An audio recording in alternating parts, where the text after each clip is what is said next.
வெளிநாடு செல்லும் போதெல்லாம் இந்தியாவை அச்சுறுத்தும் வகையில் ராகுல் காந்தி செயல்படுவதாக மத்திய அமைச்சர் அமித் ஷா குற்றம் சாட்டியுள்ளார். அமெரிக்கா சென்றுள்ள காங்கிரஸ் எம்பி ராகுல் காந்தி அங்கு பாகிஸ்தான் ஆதரவாளரான இல்ஹான் ஒமரை சந்தித்தார்.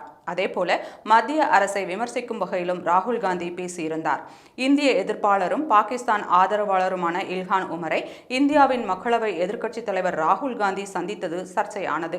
இது பற்றி கருத்து தெரிவித்துள்ள மத்திய உள்துறை அமைச்சர் அமித் ஷா, நாட்டை பிளவுபடுத்த சதி செய்யும் சக்திகளுடன் நிற்பதும் தேச விரோத கருத்துக்களை வெளியிடுவதும் ராகுல் காந்திக்கும் காங்கிரஸ் கட்சிக்கும் வாடிக்கையாகிவிட்டது.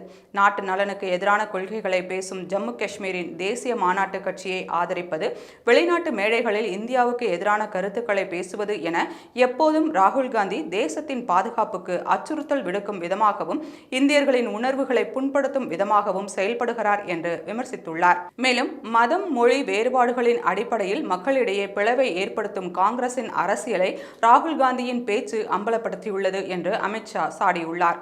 அதேபோல ராகுல் காந்தியின் செயல்பாடுகள் குறித்து விமர்சித்துள்ள மத்திய அமைச்சர் பியூஷ் கோயல், ராகுல் காந்தி தனது சர்வதேச பயணங்களில் இந்தியாவை மீண்டும் மீண்டும் அவதூறு செய்கிறார். இந்தியர்களையும் இந்தியாவையும் விமர்சிக்கவே ராகுல் வெளிநாடு செல்வது போல் தெரிகிறது. காங்கிரஸ் கட்சிக்கும் ராகுல் காந்திக்கும் இந்திய எதிர்ப்பு மனநிலை கொண்டவர்கள்தான் நண்பர்களாக உள்ளனர் என்று சாடியுள்ளார். பொய் செய்திகளை பரப்பி இந்தியாவுக்கு எதிராக ராகுல் காந்தி செயல்படுகிறார் என்று விமர்சித்துள்ள பியூஷ் கோயல், நாட்டுக்கு எதிரான போக்கை கைவிட்டு நாட்டுக்கு நன்மை செய்ய ராகுல் காந்தி முயற்சிக்க வேண்டும் என்று வலியுறுத்தியுள்ளார்.